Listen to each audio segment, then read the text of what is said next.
Você não precisa discutir, nem explicar, nem tentar fazer a pessoa entender. Existe um jeito limpo e extremamente cruel de fazer alguém sentir o peso do que fez. A morte social é quando você some do alcance emocional dela. Para de dar atenção, para de reagir, para de alimentar o ego. E a pessoa percebe tarde demais que perdeu o acesso ao que antes ela tinha de graça a você. E o efeito disso é muito real na sua vida. Você dorme melhor, sua ansiedade baixa, você recupera o controle e o respeito volta sem você precisar implorar por ele. Se você ficar até o final, eu vou te mostrar como aplicar isso do jeito certo, sem joguinhos, sem virar uma pessoa amarga, só com postura, silêncio e atitude. Mas antes, já curte o vídeo, se inscreve no canal e ativa as notificações, porque aqui você aprende a se proteger e a se valorizar de verdade, daquele jeito que faz quem te feriu pensar: eu perdi alguém que eu não devia ter perdido. Você sabe o que mais prende alguém numa situação que já deveria ter acabado? Não é a dor em si, é o acesso. É quando a pessoa te machuca, mas continua tendo entrada livre na sua atenção, no seu tempo e no seu emocional, como se nada tivesse mudado. Porque, vamos ser sinceros, às vezes a pessoa não está mais na sua vida, de verdade, mas ainda está na sua cabeça. Isso acontece quando você continua respondendo, explicando, justificando, olhando redes sociais, tentando fechar um assunto, só que sem perceber, você está mantendo a porta aberta. E dar acesso não é só mandar mensagem, é também reagir, é ficar esperando, é checar se viu, é tentar provocar uma resposta, é postar algo com a esperança de atingir. Tudo isso é acesso. É você entregando um pedaço do seu controle toda vez que deixa a pessoa apertar um botão em você. O pior é que isso vira um ciclo muito injusto. A pessoa faz o estrago e você fica trabalhando dobrado para aliviar o próprio coração. Você tenta entender, tenta consertar, tenta arrancar uma explicação. Só que nessa busca, você vai se prendendo ainda mais. E tem uma coisa que quase ninguém fala: quando você dá acesso, você está ensinando como te tratar. Você está mostrando que mesmo depois de machucar, a pessoa ainda consegue sua presença, sua resposta, sua energia. E isso não gera arrependimento, gera conforto. Às vezes você pensa: mas eu só queria que a pessoa reconhecesse. Só que essa necessidade vira uma coleira invisível, porque enquanto você precisa da validação dela para se sentir em paz, você continua dependente. E dependência emocional é um terreno onde o respeito morre rápido. E repara como isso drena a sua vida. Você acorda e a primeira coisa é olhar o celular. Você tenta focar em outra coisa, mas a mente volta. Você se pega ensaiando conversas na sua cabeça e no fundo você não está vivendo, está respondendo mentalmente a alguém o tempo todo. Agora aqui vai a pergunta que muda o jogo. Se essa pessoa te feriu, por que ela ainda tem permissão de te afetar com tão pouco? Um oi já te bagunça, um silêncio já te derruba, um story já te irrita. Isso é acesso. E acesso demais transforma qualquer ferida em ferida aberta. O erro não é você ter sentimentos. O erro é você achar que ficar disponível é sinal de maturidade. Maturidade, na verdade, é você entender que nem todo mundo merece proximidade e que, às vezes, a atitude mais saudável é reduzir o contato ao mínimo, não para punir, mas para se proteger. Porque enquanto você continua presente, você vira um lugar confortável para a pessoa entrar e sair quando quer. E aí ela nunca sente o peso da perda. Ela não precisa lidar com consequência nenhuma. Ela só recebe a parte boa de você e você fica com a parte ruim dela. Então, o primeiro passo aqui é simples, mas exige firmeza. Pare de dar acesso. Não é virar pedra. É parar de oferecer sua energia como se fosse gratuita. Quando o acesso acaba, o poder muda de mãos e é aí que você começa a se soltar e a pessoa começa finalmente a sentir. No próximo tópico, eu te mostro exatamente quais são os tipos de acesso mais comuns, os que parecem inocentes, e como cortar cada um sem drama, sem jogo e sem voltar atrás. A morte social não é sumir por birra, não é castigo, Não é joguinho, é uma decisão bem clara. Você deixa de existir como fonte de acesso emocional para aquela pessoa. Ela ainda pode lembrar de você, ainda pode ver seu nome por aí, mas não encontra mais a sua energia disponível, nem a sua reação, nem o seu tempo. E aqui está o ponto que muita gente confunde. Morte social não é bloquear por impulso e depois desbloquear. Não é postar indireta e fingir que não foi para ela. Isso continua sendo acesso, só que disfarçado. Morte social é outra coisa. É você cortar a relevância da pessoa na sua rotina e, ao mesmo tempo, cortar a relevância que você tinha na vida dela. Porque isso dói mais do que brigar. Porque briga ainda mantém conexão, briga ainda cria história, ainda gera emoção, ainda dá palco. Quando você briga, você está dizendo, você consegue me mexer. E por mais estranho que pareça, isso alimenta o ego de muita gente. Agora, quando você simplesmente para de jogar, a pessoa fica sem ferramenta. Ela não tem mais o seu retorno, não tem mais a sua justificativa, não tem mais o seu último texto. E aí o cérebro dela começa a trabalhar sozinho. E é exatamente aí que começa o desconforto real. Mas atenção! Morte social não significa virar um robô, significa virar alguém que se respeita o suficiente para não se oferecer como entretenimento emocional. Você não precisa ser rude, você só precisa ser consistente.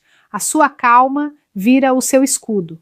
Na prática, é quando você passa a responder menos, se explicar menos, aparecer menos, até que a sua presença deixe de ser garantida. E isso muda tudo, porque pessoas que não te valorizam só percebem o valor quando o acesso some. E tem um detalhe importante, a morte social também é um presente para você, porque quando você para de alimentar a história, você para de reviver a dor todo dia, você começa a voltar para o seu eixo, você volta a ser alguém que decide, não alguém que reage. Então guarda essa frase. Morte social não é sobre ferir o outro, é sobre parar de se ferir. O arrependimento do outro pode até acontecer, mas a sua paz precisa começar antes disso. A seguir, eu vou te mostrar o vilão invisível, que faz quase todo mundo falhar nessa técnica, sem perceber. A reação automática, aquele impulso de responder, provar, explicar, se defender, que mantém você preso e dá munição para a pessoa continuar no controle. Vamos falar do verdadeiro problema aqui, porque ele é silencioso e muito mais forte do que parece. A sua reação não é a pessoa, não é o que ela fez, é o que acontece dentro de você depois. Quando você sente aquela vontade quase automática de responder, de explicar, de se defender, de colocar tudo para fora, o seu cérebro odeia a incerteza. Então, quando alguém te fere e some ou te provoca e faz cara de inocente, você entra num modo de urgência. Eu preciso resolver isso agora. E é aí que você manda mensagem no impulso, faz textão, tenta conversar, tenta fechar a história, só que sem perceber, você está entregando exatamente o que a outra pessoa quer, a prova de que ela ainda te controla. Repare como isso funciona. Um silêncio dela vira uma tortura. Uma curtida num story vira um sinal. Uma frase fria vira gatilho e você começa a viver em função de migalhas. Não porque você é fraco, mas porque você está tentando aliviar uma dor com a coisa que mais piora a dor, contato emocional com quem te machucou. E tem outro detalhe que é duro de aceitar. Muitas pessoas se acostumam a medir o próprio valor pela reação do outro. Se o outro responde, você se sente vivo. Se o outro ignora, você se sente descartado. Então você reage para recuperar a dignidade, mas o efeito é o contrário. Você vira dependente de uma resposta. Por isso eu chamo de vilão invisível, porque não parece um erro, parece eu só estou sendo justo. Eu só quero esclarecer, eu só quero que a pessoa entenda. Só que na prática, isso vira repetição e repetição vira vício e vício vira prisão. Se você quer aplicar morte social de verdade, o primeiro treino é simples e brutal: pausar. Antes de responder qualquer coisa, você precisa ganhar espaço entre o estímulo e a sua ação, porque a pessoa te atinge exatamente onde você reage rápido. Quem reage rápido perde. Uma dica prática: Quando vier o impulso, não confie nele. Faça um acordo consigo mesmo de esperar 24 horas antes de responder qualquer coisa que mexa com a sua emoção. Em 24 horas, o seu corpo acalma, a sua mente clareia e você percebe que metade do que você ia dizer era só dor tentando se aliviar. Outra coisa que ajuda muito: escrever, mas não enviar. Coloca num bloco de notas tudo o que você queria falar sem filtro. Aí você lê depois de algumas horas, você vai perceber que o que parecia necessário era só um pedido de reconhecimento disfarçado. E quando você percebe isso, você começa a recuperar poder. E presta atenção, a pessoa não precisa da sua explicação para entender. Ela entende. O que ela quer muitas vezes é a sua energia. Quer a sua emoção, sua raiva, seu texto, sua justificativa, porque enquanto você está explicando, você está investindo e quem investe se mantém preso. Então, a pergunta que eu te faço é direta. O que você ganha reagindo? Um alívio de 5 minutos e depois vem o vazio de novo. A ansiedade volta e você se sente ainda mais exposto. Reagir é como beber água salgada. Parece que ajuda, mas te deixa com mais sede. A partir daqui, o objetivo é um só: transformar a sua reação em postura. Você não precisa provar nada, você precisa se respeitar. E no próximo tópico, eu vou te mostrar o gatilho que realmente derruba o ego de quem te feriu. Quando você vira silêncio e estabilidade e a pessoa percebe que não tem mais como te puxar de volta pelo emocional, tem uma coisa que mexe com o ego de quem te feriu mais do que qualquer confronto, né? A sua estabilidade. Não é você falando bonito, não é você explicando tudo, é você seguir a vida com uma calma que a pessoa não consegue entender. Porque quando você se mantém no silêncio, sem indiretas, sem ataques, sem última mensagem, você tira o palco. Gente que gosta de controle entra em pânico quando percebe que não consegue mais provocar reação. O ego dela começa a perguntar: como assim eu não consigo mais mexer com você? Só que esse silêncio precisa ser inteligente. Não é aquele silêncio carregado de raiva que você fica vigiando, esperando ela aparecer. É o silêncio de quem realmente decidiu: eu não participo mais disso. E quando essa decisão é verdadeira, o seu corpo muda, sua energia muda, sua postura muda. E aí vem o primeiro efeito. A pessoa tenta testar. Ela manda uma mensagem neutra, uma piadinha, um lembrei de você, um tá tudo bem. Parece inocente, mas muitas vezes é só uma forma de ver se a porta ainda está aberta. E é aqui que quase todo mundo cai, porque confunde teste com arrependimento. Se você quer fazer isso direito, você precisa entender uma regra. Quem te feriu vai tentar recuperar acesso antes de sentir arrependimento. Primeiro, ela quer saber se ainda tem influência. Depois, se não tiver, aí sim o peso começa a bater. Então, a orientação prática é: não responda como se fosse uma conversa normal. Resposta rápida e emocional é presente. Se você optar por responder, que seja curto, educado e fechado, sem assunto, sem pergunta, sem gancho, porque pergunta vira ponte e você não quer construir ponte. Agora, o segundo efeito é mais forte. Quando você não dá reação, a pessoa começa a preencher o silêncio com a própria consciência.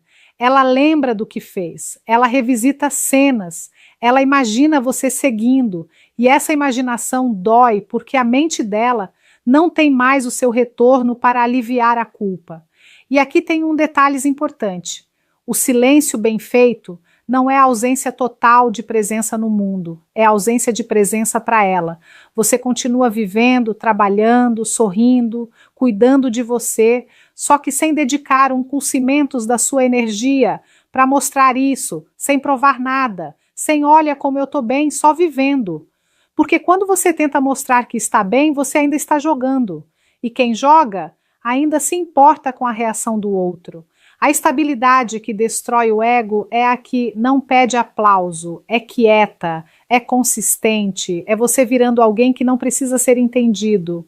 Se você está pensando, mas e se a pessoa achar que eu não ligo? Ótimo, de verdade, porque o objetivo não é ela saber o que você sente. O objetivo é você parar de se expor. Quem te machucou não merece acesso ao seu coração em tempo real. E para te ajudar nisso, aqui vai uma dica simples. Crie um ritual de descompressão. Quando bater a vontade de falar 5 minutos de caminhada, banho, treino ou escrever 2 páginas no papel. Você precisa deslocar energia do impulso para a ação. Silêncio não é passividade, é disciplina. E se em algum momento você precisar falar, fale por você, não por ela. Fale com um amigo, com alguém de confiança, com terapia, com diário, mas não entregue suas emoções para quem te machucou, como se isso fosse cura. Normalmente isso vira mais ferida. No próximo tópico, eu vou te dar as 3 regras que deixam a morte social realmente limpa, sem humilhação, sem joguinho e sem culpa. Porque quando você aplica do jeito certo, você não só faz o outro sentir, você também se reconstrói por dentro. A primeira coisa que eu preciso te dizer é: morte social só funciona de verdade quando ela é limpa por dentro. Se você faz só para provocar arrependimento, você vira refém do resultado. Você fica esperando a pessoa sentir, esperando ela voltar, esperando ela pagar, e aí no fundo você continua preso. Então a regra 1 é simples. Faça por autoproteção, não por vingança. Você não está tentando ensinar uma lição para ninguém. Você está só dizendo: eu não aceito mais esse tipo de acesso na minha vida.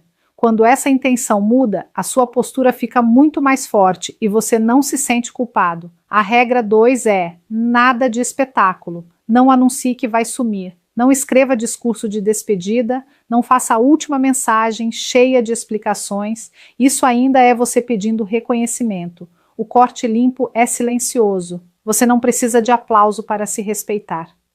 E aqui entra um ponto importante. Muita gente acha que precisa fechar o ciclo com conversa. Nem sempre. Às vezes o ciclo fecha quando você para de insistir em ser entendido por quem não te respeitou. Não é falta de maturidade, é discernimento. A regra 3 é consistência. Morte social não é uma ação de um dia, é uma decisão sustentada.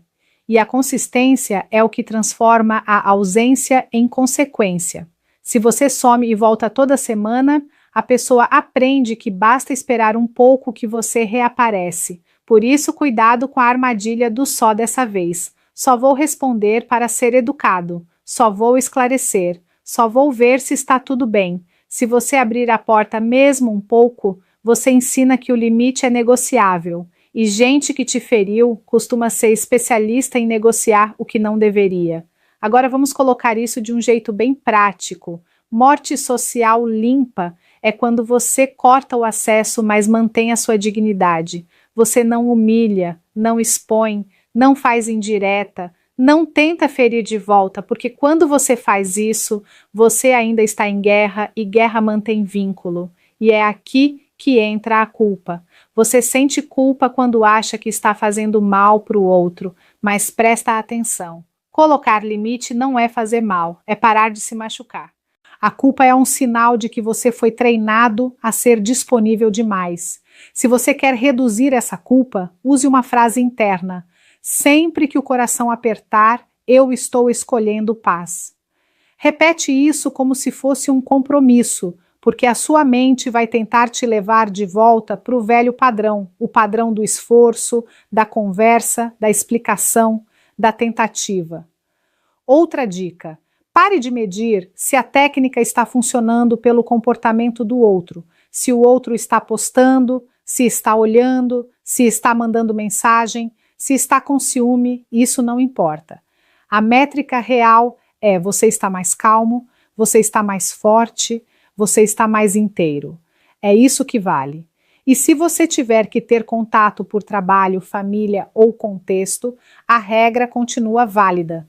Contato mínimo, objetivo e sem intimidade emocional. Você não precisa ser rude, só precisa ser claro. Disponibilidade emocional é outra. Você pode ser educado sem se tornar acessível. Dá para ser cordial e ainda assim distante.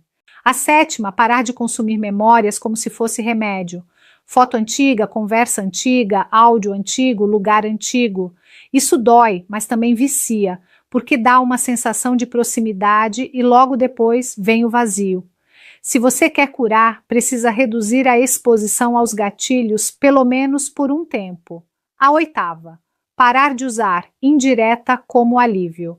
Indireta parece que alivia, mas na verdade mantém você girando em torno da pessoa e pior, te coloca numa posição de quem quer ser visto. E quando você quer ser visto por alguém que te feriu, você ainda está pedindo validação. A 9ª, parar de se punir com a pergunta: o que eu fiz de errado?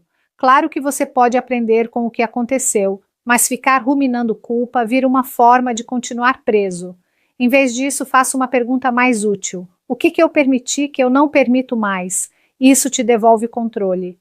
E a 10ª, e talvez a mais importante, parar de achar que você precisa estar forte todos os dias para manter o corte. Não precisa.